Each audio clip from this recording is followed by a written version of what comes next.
So again, welcome to the last of 6 webinars in the Learning Beyond Letter Grades course.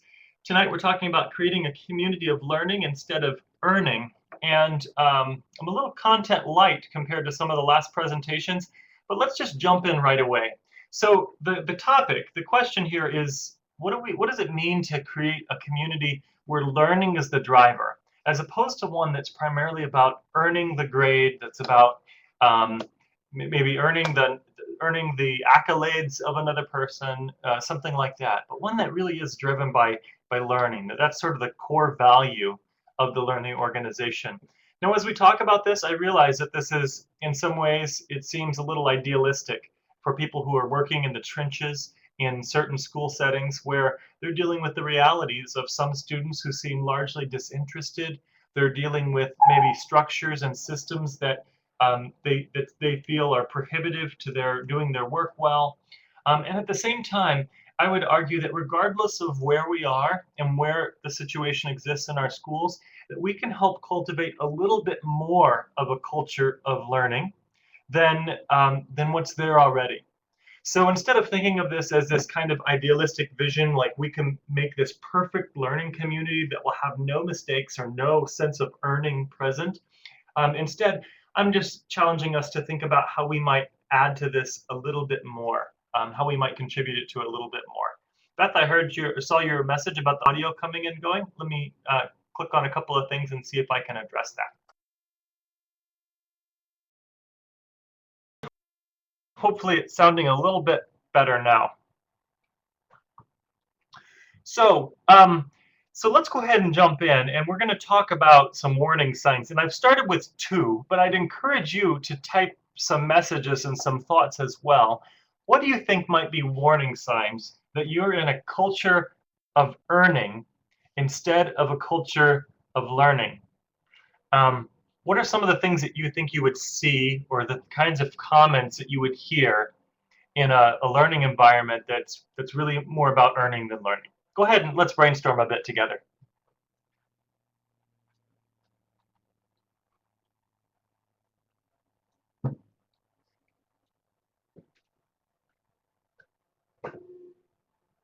Ah, Beth, that's a good one. Is this going to be on the test?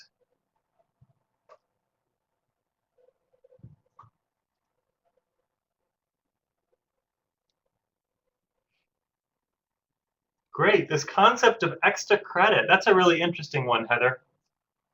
I would agree, that does tend to be a little bit more about earning. How much does this count?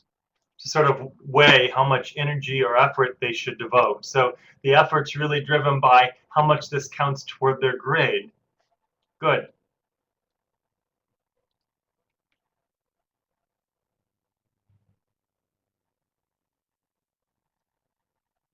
Why do we have to do this? Okay, I would argue that, Michelle, that could be read either way. So sometimes the why do we have to do this indicates a culture of earning, but in some places, if we start to cultivate the sense that learning drives things, we might actually get some students asking that question in another way as well. So that's kind of a fun one where that statement could kind of go either way.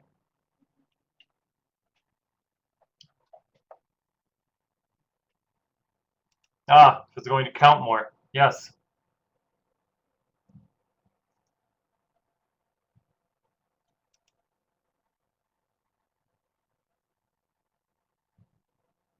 Yes. Focused on the right answer. So good. Go ahead and keep brainstorming. I'll offer 2 more.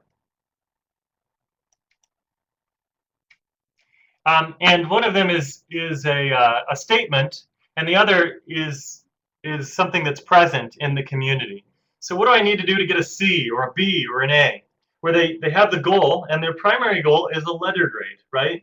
And then they try to adjust their behavior and their effort in order to achieve the goal, which again, the goal is to earn a grade. It's not to learn a skill or a piece of knowledge. Now, the other one that I'm going to suggest as well, and continue to brainstorm if you like on the side, is I would argue that a culture of earning also cultivates academic integrity and honesty issues. The last massive open online course that I led was actually called Understanding Cheating in Online Courses. It dealt especially with the nature of academic cheating in online environments. And I had done quite a bit of research where I had students sort of confess anonymously some of their cheating strategies. But within that course, one of the things that we discussed, and we had some excellent world-renowned speakers and scholars on academic integrity who presented in that course. One of the things that came out was that academic integrity is not just an issue of one's personal integrity and character, it's also a design issue. And the way we design our classes and our environments sometimes leads to people cheating more or less. So for example, if I create a really high stakes course, let's say that I have no feedback through the whole course, I have a midterm exam and a final exam. Chances are I will have more cheating on that than on another. Then in a class that has lots of formative feedback. If you add formative feedback to a class, it will actually reduce the amount of cheating that takes place. So what seems to happen is that people cheat when they feel a sense of hopelessness. They don't have a sense that they can accomplish this on their own, that the work is too much for them. There's not adequate sort of scaffolding. And so we can actually minimize cheating by creating a culture of learning where people are getting lots of feedback informally. They're learning to kind of get a sense of their own progress. And there's ample research to indicate that that is one of the best ways to reduce cheating. Not stricter enforcement or higher punishments or consequences for cheating, but actually redesigning the environment, and that can reduce it. So I would argue that those are two that I contribute. Let me just stop and take a look at the discussion and see what other comments we have here.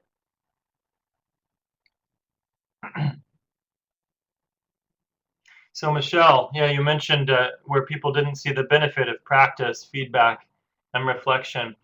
I'll note that I've run into that myself in some instances in higher education, where some people argue, well, practice, feedback, and reflection are not the real world. We want to create courses that prepare them for the real world. In the real world, you present something once and it's your job or not. And yet what I found whenever I actually look at the workplace is that that's not authentic. In work environments, including the most kind of intense business settings, there is ample practice and feedback and reflection and sort of teamwork. Sometimes they can be critical of each other and even a little harsh as they push each other, but it's a lot of feedback. You don't just kind of go in and give your big pitch to the boss or the big client without having gotten some practice and some feedback and engaged in some reflection along the way.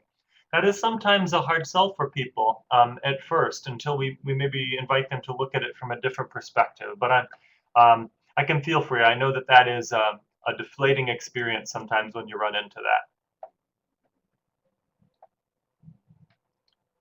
Class has the ability, I'm reading Beth, the ability for students to take a quiz that doesn't count and get feedback on what they need to review, along with links to resources with them. Absolutely, that kind of formative feedback. It's optional when I tell students that students who do it score significantly higher on the test that counts, and they start doing it. I worked with a faculty member recently, Beth, who it was actually 2 years ago recently. Time is going quicker than I realized. But they actually implemented clickers or student response pads in their classroom. It was a physiology class. It was a difficult class for some of the students in a healthcare program. And the faculty member gave them practice quiz questions within the class, and they could practice and check their understanding in an ongoing way. And they could use that feedback to determine how they were doing and what they did or didn't know.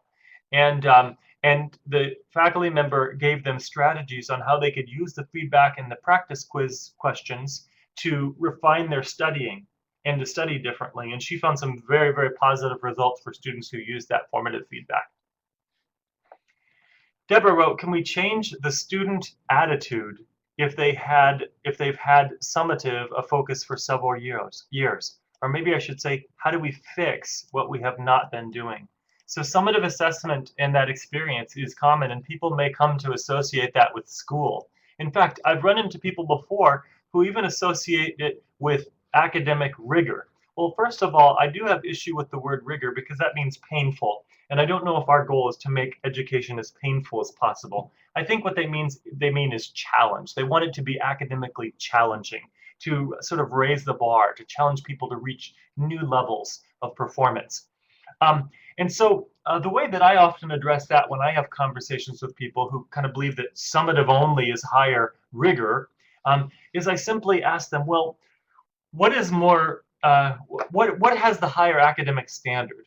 A class that's satisfied with 50% of the students getting a C or lower, or a class that strives to get every student performing at a 90% or above?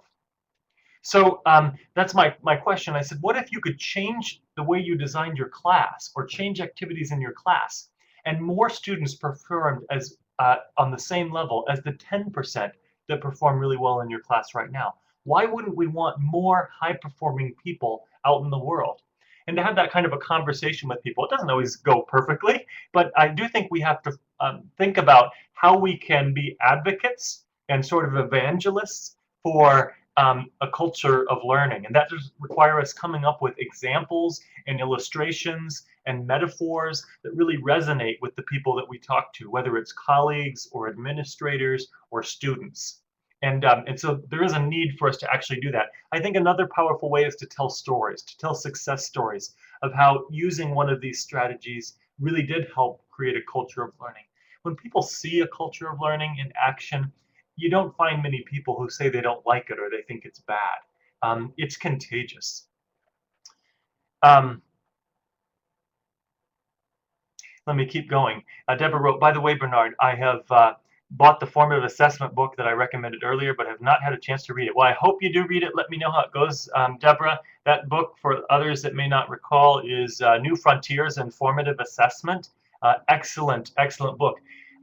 If you are in a school, by the way, that I'm going to look this up on the computer to make sure I get it correctly. Look it up on Amazon or some other site. But there's a new book that came out in the last couple of months, and it's actually sort of assuming that letter grades are going to be a part of our school system. But it does get at, if we're going to use letter grades, how do we use them well or appropriately or effectively? And it deals with questions about things like grade inflation and so forth. And the name of the book is called On Grades and Grading. And I'm going to just put it down here in the chat area. And it's a book by Timothy Quinn, who happens to be, I believe, the new headmaster for a very high-performing, sort of elite private school that's just a few miles away from where I'm located right now in Wisconsin. And it's not necessarily representative of the type of content that I focused on and promoted in this course, but it is something that might be of interest for just to kind of dig more deeply into the letter grade question. I have noticed that, Heather, the gender difference. I'm not sure what conclusion, if any, we can make from that, but it's interesting. And Deborah wrote also the bell curve mentality. So I shared before, Deborah, that idea of what if we could have 90% or more of the students performing at the level that 10% of the students in the class perform now. Why wouldn't we want that?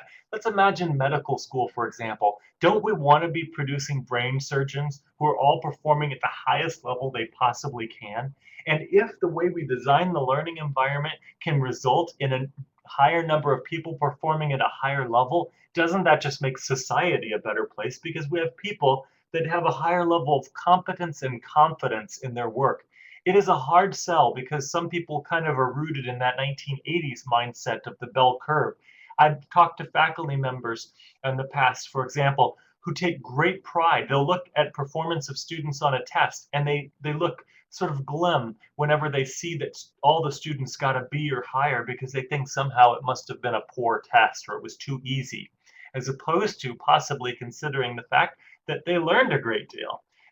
Now, I know that's not always a reality, but that is a challenge. It's a great question for us to ask and to continue to consider how we can help shift that bell curve mentality.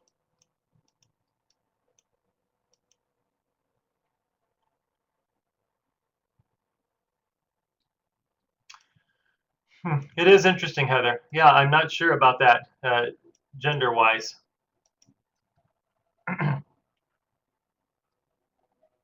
Agreed, Deborah. Difficult.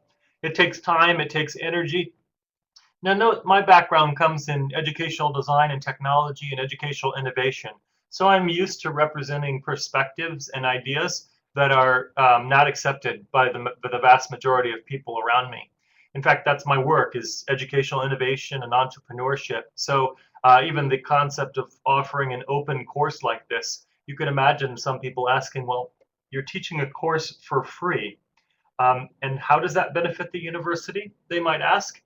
Yes, we're a nonprofit, but we all get salaries. So how do we function if we don't charge tuition, right? So I'm used to that in many different ways and many different perspectives, and it does challenge us to think, as I mentioned before, what are the stories, the metaphors, the analogies that we can use? Now, the exciting thing is that beyond letter grades, Google Plus community that we have is going to be open persistently. And that's going to be a place where I hope that we can all share these kinds of things, and we can share ideas of how we can be agents of change and influence.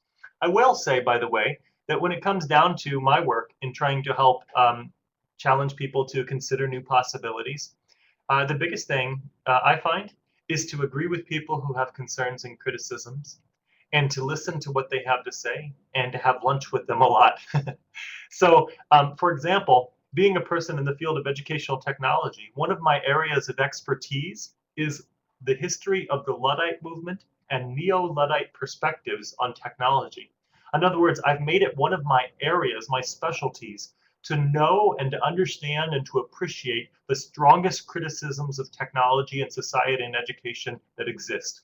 I read all of the books by the critics that I can find, and I don't read them and dismiss them and treat them as sort of closed-minded. I actually read them and say, wow, they have an important perspective that helps with this conversation. And I know that slows things down a little bit, but I do take that perspective, and I think the same thing is true for grading and assessment. To actually validate the concerns and the critiques that people have, and oftentimes what I find doing myself doing is I validate what their concern is, but then I suggest that there might be other ways to address that concern than just the one that they proposed. And I might say, would you be open to exploring a couple of other ways to validate or to address the concern that you noted? And when they say that, when they say that, um, when they say yes, then I have an open door and a chance to explore it. Interestingly, Beth wrote, the Luddites weren't anti-technology, they were anti-low quality goods. So exactly, Beth. So I often, for example, I've studied Amish communities and things like that in the past. Amish are also not anti-technology, they're just pro-community. And they believe that technology sometimes gets in the way of their community values. So in the same way, the Luddites they weren't anti-technology in a sense, although there is debate historically about were they just anti-low quality goods from machines that were producing. They were really anti-losing their jobs was really a driving factor here. So that's the part that kind of mixes things up, and that's true with some educational innovation as well. Is that there is a concern? How will this impact my job? And will I lose my job over this? My skill set becomes less valid or valuable if we make this change. So how do I address that? So there are a lot of ways that we can get at this, but I would argue that the answer is found in listening and agreeing and building positive relationships, hearing people out, looking at the core values that people communicate, and then seeing if they're willing to explore alternative ways to sustain or to uplift those core values. Aaron wrote, I totally agree with Bernard. I've been looking up anti-standards based criticism in the media. It's very enlightening and underlines authentic concerns that weren't addressed in the implementation plan. Aaron, for example, I have a blog post that I wrote a month or so ago about the concerns against the Common Core standards. Now, I'm actually not against the Common Core standards necessarily. I think they have a number of really good concepts and ideas. But what I did do is I spent the time to research and to listen and to hear people out and to actually try to accurately represent the 4 or 5 common strong criticisms of the Common Core. And not to say that they're just sort of dismissive of quality or something if they don't believe in the Common Core, instead to actually hear both sides. And I actually end up becoming a little more wishy-washy on some of these things, maybe as a result. But I find that it gives me a lot of people are willing to listen because they know that I'm willing to kind of listen and hear out the different perspectives. Um, Also love the use of affordances and limitations. Yes, I use that phrase. I know it becomes repetitive because I consistently use the phrase affordance and limitation. Notice that that's different from saying the good and the bad. I'm talking affordances, meaning these are things that are made possible by this strategy, and limitation, these are things that seem to be more limited when you use this strategy. It gets out of the value judgments that we sometimes want to associate right away with them. I like the more neutral tone of affordances and limitations. So I use that in many aspects of my lives. I've even found myself using it with my 6 and 9-year-old children. We'll see how they grow up. but, uh, but I find that to be a useful phrase. Okay, so it does take some explanation though. So if these are warning signs, what are the signs that we have a culture of learning? What are the things that are present, or the things that we see happening, or the kinds of conversations that we hear if there is a culture of learning happening? Let me give you guys a minute or two to brainstorm, and then we'll start talking about that list, and I'll share some ideas on my next slide.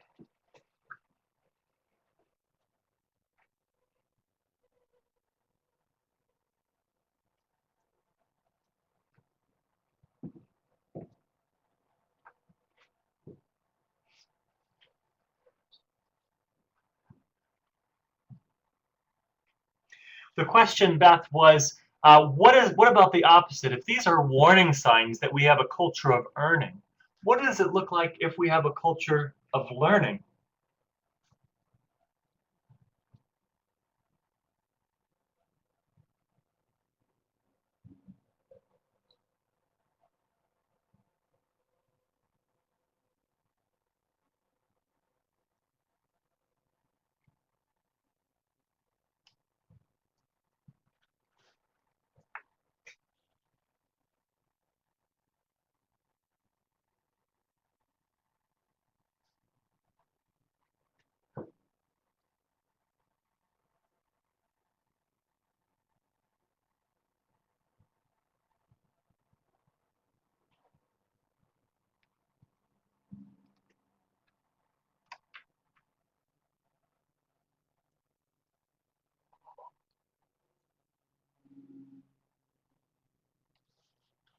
We have some great ideas. I'm just going to kind of listen or read a few more ideas before I jump in.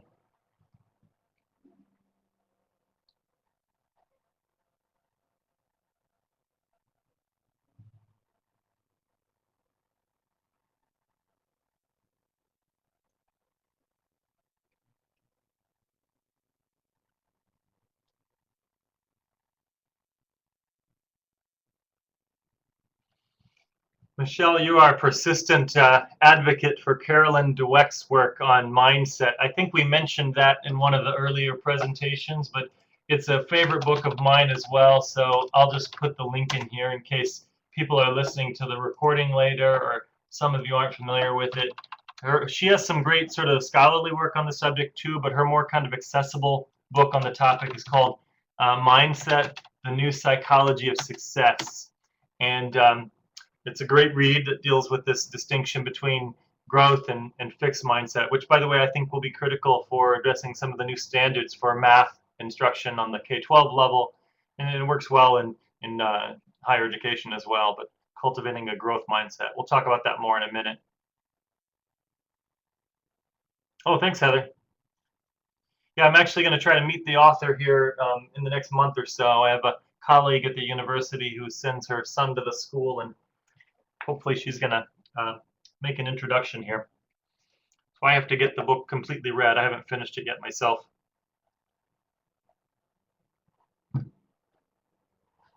So what do we have here?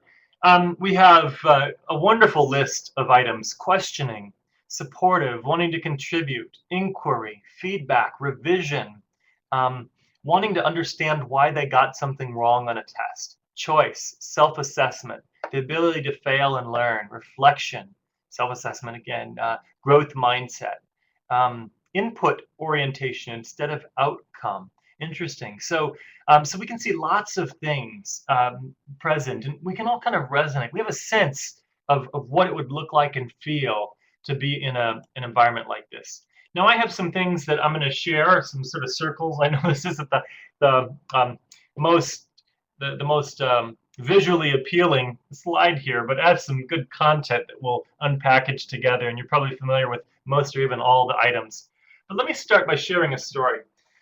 One of the things that I like to do I used to do it once every few months, but as I've gotten a little busier in my administrative role, I can't do it. But I like to still stay connected with some of my roots. I started in middle school, and then I taught on the high school level for a number of years, and I've been working mostly with graduate students in the last number of years, but worked with undergraduate students on the college level as well. Um, but one of the things that I did to kind of stay connected to the middle school population, which in some ways I still feel like a middle school teacher at heart. And I like the energy that they bring to the classroom and so forth. But I volunteer to become sort of a resource for a teacher in the area. All they have to do is choose something they'd like to try that they've never tried before, and they'd like my assistance in designing, preparing, and implementing this kind of this learning experience. So a number of years ago, there was a teacher, an English teacher at a middle school. It was actually actually it was a fifth grade teacher. I take that back, and she wanted to try out this concept of digital storytelling, and she'd never done it before. So I met with her, and we actually met 5 times for an hour each. And in each of those meetings, we talked about what she was doing in her class right now. I got an understanding of her language arts curriculum. We talked about things that were going well, things that she wanted to improve and refine.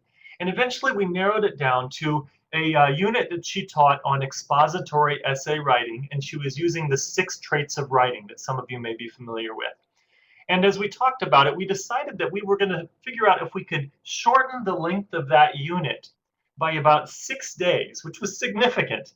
And then we were going to have 6 days to do a digital storytelling project to reinforce concepts that she had taught in the early part of the unit. And so she'd never done digital storytelling before, so I'd suggested a process. I said, go ahead and have them write their individual essays and use the feedback processes and mechanisms that you always use. But when they're done, I'd like us to have just a 3-step process. 1, I'd like you to bring in a guest speaker who is a poet or who has a background in speech or debate. And I'd like you to have them give a talk to the students about how you say it matters, and have them talk about the importance of enunciation, about how changing the tone of your voice, changing the volume of your voice, inflections, how those different elements have an impact upon the way that people receive and experience the message that you communicate to them. And then after that day, they had a chance to practice speaking their essay out loud. And they recorded it using a digital recording tool. They recorded their voice, and they would. And here's the wonderful thing. So as I watched this happening, I saw students who were recording and re-recording and re-recording 6, 7, 8, 9, 10 times. Now notice, they are reviewing their essay 6, 7, 8, 9 times as they read it out loud.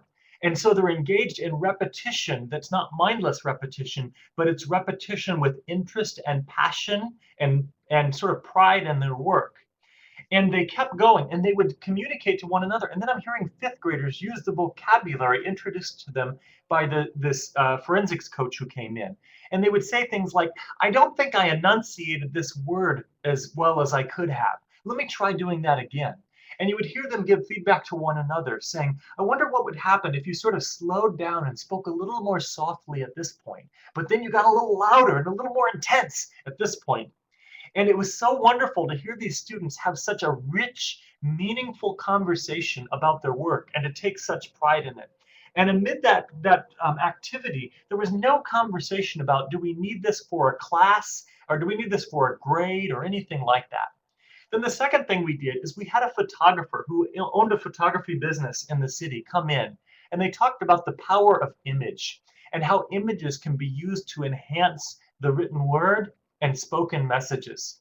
And then the students had the challenge of identifying images that helped represent the messages in their essay. And as I watched them work on that part then, I found that the students were actually revising their essays because they realized that their word choice was not getting at what they wanted to communicate, because they found an image that truly represented what they were trying to say. So then they found themselves adjusting their essays and revising their essays even more. And they went over their essays several times, probably 3, 4, 5 times, as they looked for the right place to place these images. And then the final step was that we had a musician come in. And the musician had the job of talking to them about how music can enhance the power of the spoken word. And so then they had to seek out music that helped communicate the mood and the message of their essays. And they try out different pieces. They played, and sometimes they had fun, like they might play some really upbeat, cheerful message amid a really sad part of their essay. And they sort of enjoyed that, and they had a playful spirit about them. But they were also serious about finding music. And they put this all together in the form of a digital story. And then for the culminating event, they hosted a grandparents' night. And the grandparents came to a student-run film festival of their digital stories. It was a hit. I mean, talk about, it was great publicity for the school. It was great PR. It was a wonderful, rich, authentic learning experience. And I share that because notice that what I just described to you. Now I want you to think for a moment. Think about the story that I just told you. And now I'd like you to think about the different modules in the Learning Beyond Letter Grades course. And I'd like you to just type, what types of assessment did you hear in that story that I just told you? Think about the titles of the modules in this course.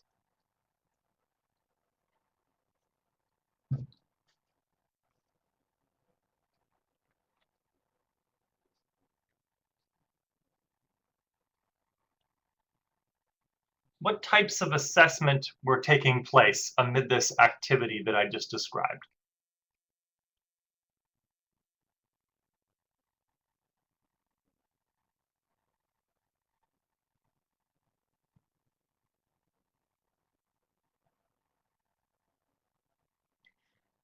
So ample formative assessment, self-assessment, peer assessment,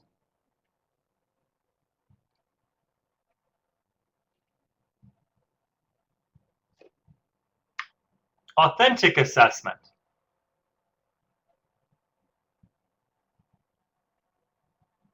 assessment as learning, I would argue as well. So notice that we had a rich, immersive learning experience that had 5, 6, maybe 7 different types of assessment, all sort of integrated. But it didn't come off as some sort of kind of contrived lesson. It became really a culture of learning. It became a culture of creating, of exploring, of learning.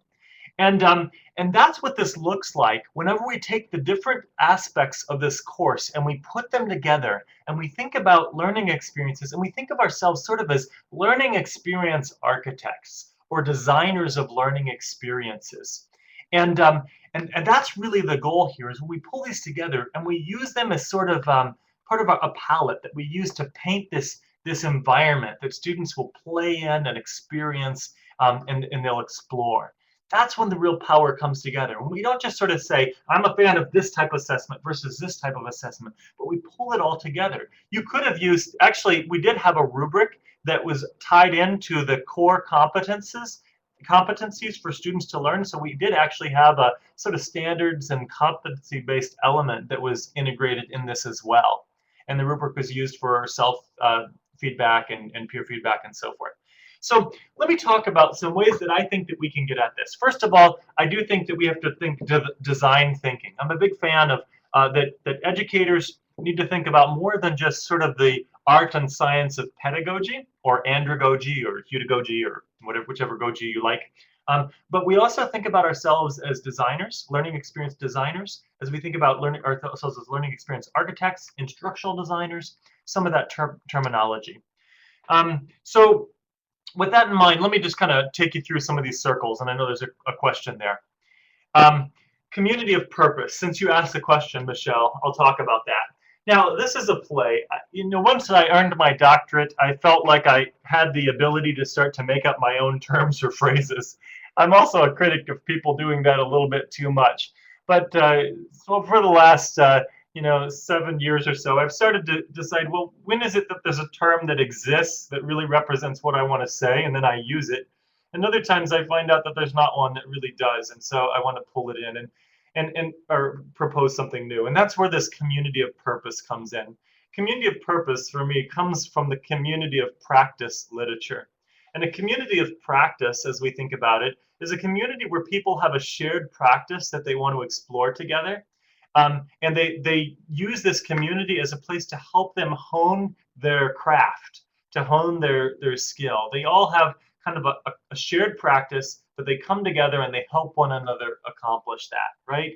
So a community of purpose is a purposeful community of practice. That the people who are participating in this community of practice have this deep sense of meaning or purpose to what they're doing. That not only do they have a shared interest, but they have sort of a shared goal or a shared sense that there's more to this. That this it's kind of getting at sort of the transcendent nature of pursuing something, and I find that to be just a piece that's not always represented in just the community of practice phrase. So I just sort of twisted it, and I tend to call this a community of purpose. I, for example, consider it sort of part of my life mission.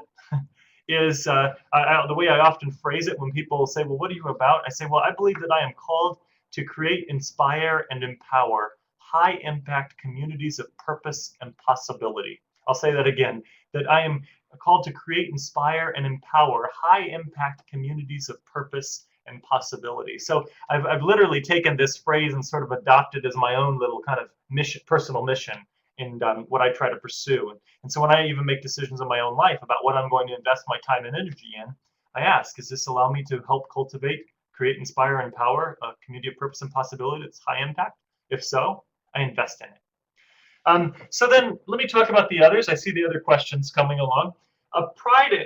There's pride and passion present, and I won't go into that any further. But we find that when we start creating a culture of learning, people are taking more pride in their work. It's not just about making the grade, but they actually take pride in what they're doing. And they smile about it, and they like to share it with other people. And that there is a passion-driven approach to this, that people get passionate about what they're doing. And even if they're not passionate about the content, they're passionate about what they can do with it. Um, and so that can be a pretty compelling thing. Now let's go to the others, though. The others you may be familiar with, and all three of the others actually come out in one way or another from the body of knowledge that we probably associate with positive psychology today. I think most of you are probably familiar with it, but let me just get a quick show of hands, or you can comment in the chat box. How many of you are familiar with sort of the positive psychology movement? Can I just see a yes or no, or maybe what you're familiar with? If you want to share just a person or an idea that you know about positive psychology.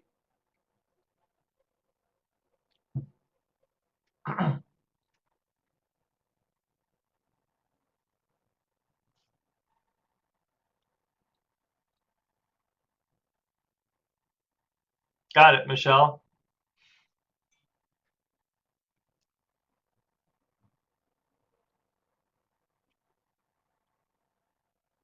Definitely not considered cheating. That's considered using your personal learning network. It's interesting. I mentioned about academic integrity and how design makes it is an issue, and that's because what's called cheating in one class is called cooperative learning in another. It all depends upon the rules that we establish for the class, right? Okay, so positive psychology. Many people would associate, there are a number of key names. One of them is Martin Seligman, who wrote a wonderful book called Flourish. He's written some other books. Some of you might be familiar with his work. Martin Seligman is a former president of the American Psychological Association. He's at Penn State University. He's a leading psychologist, and as he describes it in his books and in some of his speeches, the field of psychology was largely driven by the study of psychoses and neuroses and looking at sort of the challenges that people have. And yet he and a few others started to propose that maybe we could learn something by looking at the people who are flourishing, who are really thriving and doing well, and that we can extract from them some concepts, some principles that we can use to encourage of others. And amid that, he comes up with this idea of the PERMA model. Martin Seligman, S-E-L-I-G. Here, actually, I have my my other browser up here, so I'll give you a link to his book Flourish. He also has a book called Learned Optimism. There's a number of books, a number of scholarly journal articles if you want to check those out too. So Martin Seligman put together this idea. I believe it was him who kind of coined the phrase, although some of his colleagues might have helped as well. I'm not certain about the history of it. But this concept of PERMA. And PERMA, he found that when a person has these 5 attributes that are present in their lives, they have a greater sense of well-being. And some people have taken Martin Seligman's work and they have turned it into what we now call the positive education movement, which is a movement that seeks to apply these attributes of well-being to school and learning environments so that they become rich, vibrant places of purpose and passion and pride and well-being. And I would argue that that helps cultivate a culture of learning as well. So PERMA stands for these 5 words. The first one is P, which is positive emotion. And so the question then is, how can we help cultivate positive emotion? Well, the opposite of positive emotion would be creating a learning environment that seeks to motivate learners through fear tactics. If you don't behave properly, I'll give you a pop quiz. You better get your act together or else you're going to fail this class or this test. Those are examples of a culture that seeks to do the opposite of positive emotion. Instead, it seeks to leverage negative emotion in order to motivate learners. Well, what would it look like for us to help cultivate a culture that cultivate a class that's really about positive emotion, where it's really driven by formative feedback and affirmation, where we turn feedback not into a criticism of what you did wrong, but advice on how you can refine and improve your work and make it even better than it is now, to take it a step beyond where it is. The second one is engagement. So E stands for engagement. What he's found is that people in their lives, if they have something in which they're engaged, and I'll talk about engagement more when I get to flow, that they just have a greater sense of well-being and that they become more motivated. And if we can create more engaging learning experiences, like the digital storytelling example that I gave you, we have a better chance of getting to a culture of learning. R stands for relationships or positive relationships. I do believe that part of the way we create a culture of learning is that it's about developing mentoring and sort of peer mentoring relationships within a classroom or an environment. So those have to be relationships of trust and respect for one another. And as we help cultivate and help sort of shape those positive relationships give students permission to think less about earning and more about learning. The fourth one is meaning. And meaning is sort of an intrinsic, that craving, that yearning that we all have for sort of a sense of something bigger, a greater purpose or greater meaning or value in what we're doing. We want to have a sense that what we do really matters. And people are drawn to that. And so helping people discover the meaning behind what they're doing, not just, well, do this assignment because I told you to. Well, what's the meaning behind it? Is there some kind of rich purpose or meaning behind it? How does the work that I'm doing right now impact anything else in the world? Or is this just some busy work that you're giving me? So this becomes, this means developing a commitment to not give busy work, but to give meaning-rich learning experiences and opportunities for learners. And the last one is accomplishment or achievement. We find that when people feel like they've accomplished something or they've achieved something, they feel a little bit better about themselves. They have a greater sense of well-being. Well, that means that we want to figure out how we can give every single learner a sense of accomplishment and achievement. And the way that we do that is by giving them small opportunities for growth. We give them a chance to find success in the little things. There was an old commercial I remember that was talking about people who wanted you to set the bar high, the standards high, and if the kids can't make it, well, so what? And the commercial was trying to suggest that that's maybe not the best route, or they were trying to suggest that if we always just keep the standard really low, what happens when they hit the real standard outside of the school? And so it shows this little girl skipping over these 6-inch tall hurdles on a track. And she's hopping over them, having fun. And then all of a sudden, you see the little girl stop and she stares ahead. And she's looking at a full-sized hurdle that like comes up to her head. And she's just kind of frozen because there's no way she can possibly make it over that hurdle, right? And so what we want to think about in our class environments is to make sure that we don't give those types of experiences. We want to make sure that we incrementally increase the height of the hurdles as it relates to the capabilities of the individual learners, so that they can find a little bit of success and achievement, and then they get challenged to achieve something just a little bit higher than that. If we push them too far, they feel a sense of defeat. They feel a sense of this is pointless, right? Despair is what happens when we set the standard too high, when a student doesn't have any sense of confidence yet, and they don't have a sense that they can really accomplish that. So that's where we get the PERMA model. Flow is this one that comes from Mihai Csikszentmihalyi. I love saying that name. It's kind of hard. I try to say it a couple of times when I mention him, just so that eventually I can say it a little more quickly. But Mihai Csikszentmihalyi wrote this book called Flow, and he's done a lot of research over the years about this idea of people who kind of get have this sense of flow. Sometimes in athletics we call it being in the zone. It's this concept of being sort of lost in the experience, where you have a lost sense of time because you're so immersed in the environment. Well, think about many of our learning environments. Many times we're even told that students today have a shorter attention span. So what we need to do is we need to break things up into smaller clusters, smaller chunks of 5, 10, 15 minutes so we can keep them engaged. And yet, if you find any student who likes video games, they are fully capable of engaging in a video game for an hour or 2 or 3 hours straight without a bathroom break or food. Now, that seems to suggest to me that students do have the capability of attending to something for a very extended period of time, granted that they experience a sense of flow or a deep sense of engagement with it. Now, I'm not so naive as to suggest that every concept in math is going to lead students to a deep sense of flow, or that everything that they need to learn within school will happen that way.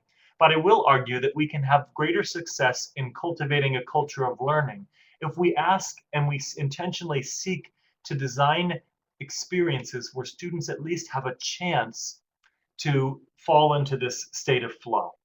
So Csikszentmihalyi has this list of kind of 6 items that he discusses that are sort of factors that are kind of related to flow. One is that people have kind of this really focused concentration on what's happening, so much that they don't even notice the things around them, right? They just kind of get lost in the moment.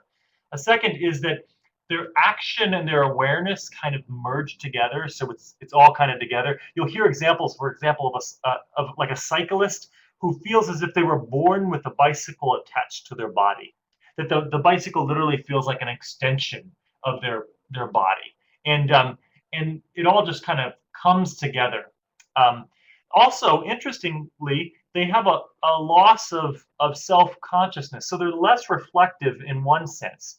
They're still engaging, perhaps. They're making all sorts of adjustments, and there is a formative self-assessment happening, but it's so integrated in the experience that they're having that they don't think about it as, I'm going to engage in formative assessment right now. Instead, it's actually just kind of happening to them. It almost feels as they describe it later. Also, they have a sense of control over the situation or the activity. And that relates very much to making sure that the challenge that they're given is challenging, but achievable. And they believe it's achievable. Also, there's this kind of distorted sense of time that I mentioned before, and that the idea itself is an autotelic experience, is the way he describes it, or that it's the reward. To do it is the reward in itself. Now think about the idea of a video game. If you reach level 5 on a video game, and then you complete level 5. How are you rewarded in a video game for completing level 5? Anyone want to try to guess?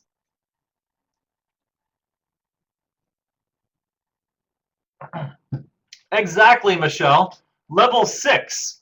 So think about this. What if we had a learning environment where students considered it a reward to be given a more challenging project when they achieved the previous project? Now, again, I'm not so naive as to suggest that this is going to happen all the time in every environment, but I do believe that we can think about how can I at least create more opportunities for this kind of an experience? Or what if I even thought about trying to reward students by treating them as people who actually value the learning intrinsically?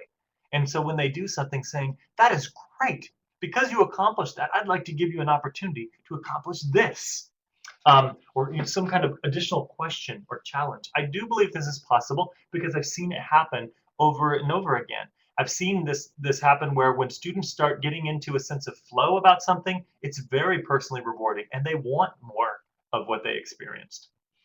Um, and then the last one that I'll share here that comes out of the positive psychology movement is this work from Carolyn Dweck that makes the distinction between a fixed mindset and a growth mindset.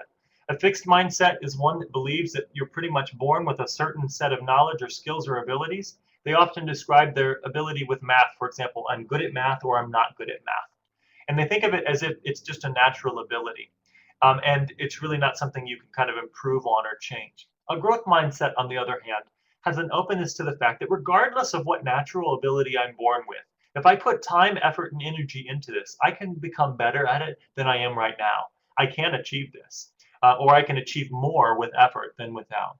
So it has this sense of personal agency of that I can be effective at what I'm doing. It gives them, they have a growing sense of confidence, and that confidence can lead them to become increasingly competent. So these are 5 areas that I would suggest, and I know they're pretty um, abstract in some ways, but there are practical applications of these as we think about our own learning environments and experiences, whether we're a school leader or a classroom teacher or whatever else it might be. We can use any one of these levers and just ask the question, how can I help try to cultivate more of this? And as we begin to brainstorm and to design experiences and spaces, we'll get a chance. We can get some feedback from the learners. In fact, what if we even invited our learners into exploring how we can make more of these things present in our classroom? I believe this is the kind of thing that will give us a culture of learning. And then as we think about those, all of the different kinds of badges that we have in the course, and I actually made up some new badges that we didn't give out, like gamification. If we put all of these toward the goal of promoting some of those items in the last slide, that's when they take on some really rich meaning and value for our learners. So that's the end of my last talk with you, and it's been a great conversation to get some brainstorm, but we have a few minutes left, so let's leave it open for some questions and answers. Maybe it'll be answers, maybe more questions, but any questions that you have for me as we sort of finish up our last webinar, things that you want to talk about? If there are things you'd like to explore down the road, I'm happy to sort of informally host some webinars like this, and we can meet on whatever topic you want. This kind of leading and facilitating and teaching for me, this is where I sort of experience flow as a teacher. These are some of the more rewarding learning experiences for me. Oh, and thanks for sharing the Switch book. I agree, excellent book.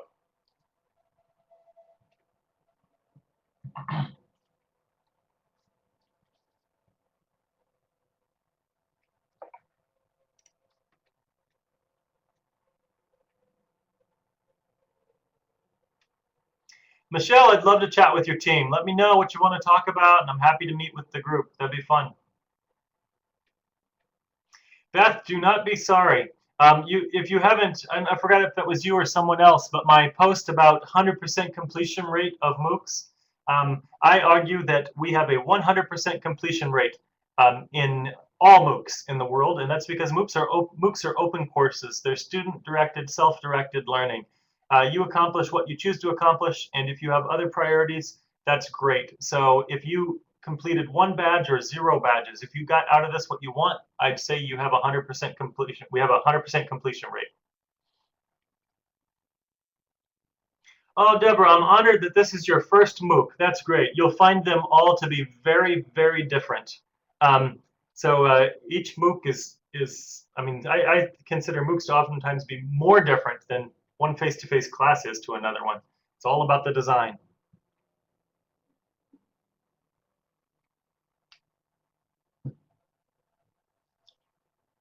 Sounds good, Beth.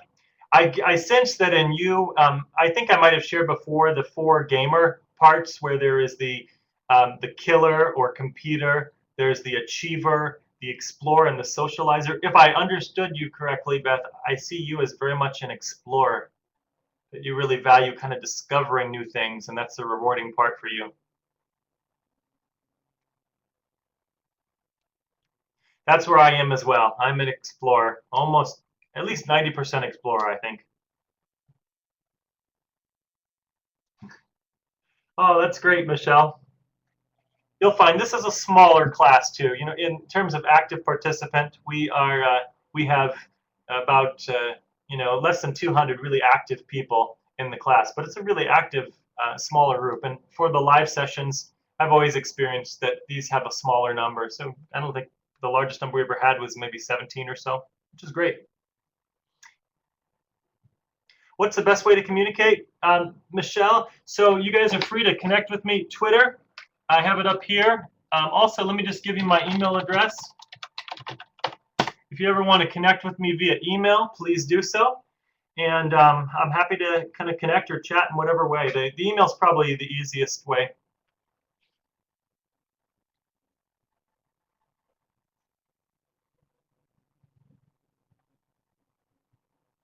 Oh, that's great news, Aaron. Wonderful. I'd love to hear more about that. Let me know how I can help.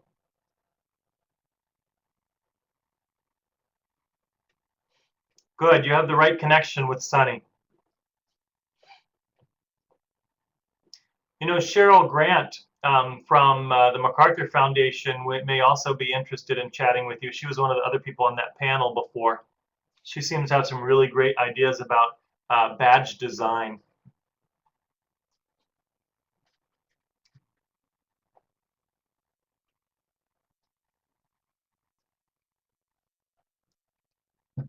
I'll actually be doing a presentation with my team in a few weeks on the badge design for this course to some people in the Mozilla Foundation, one of the groups that meets on a weekly basis.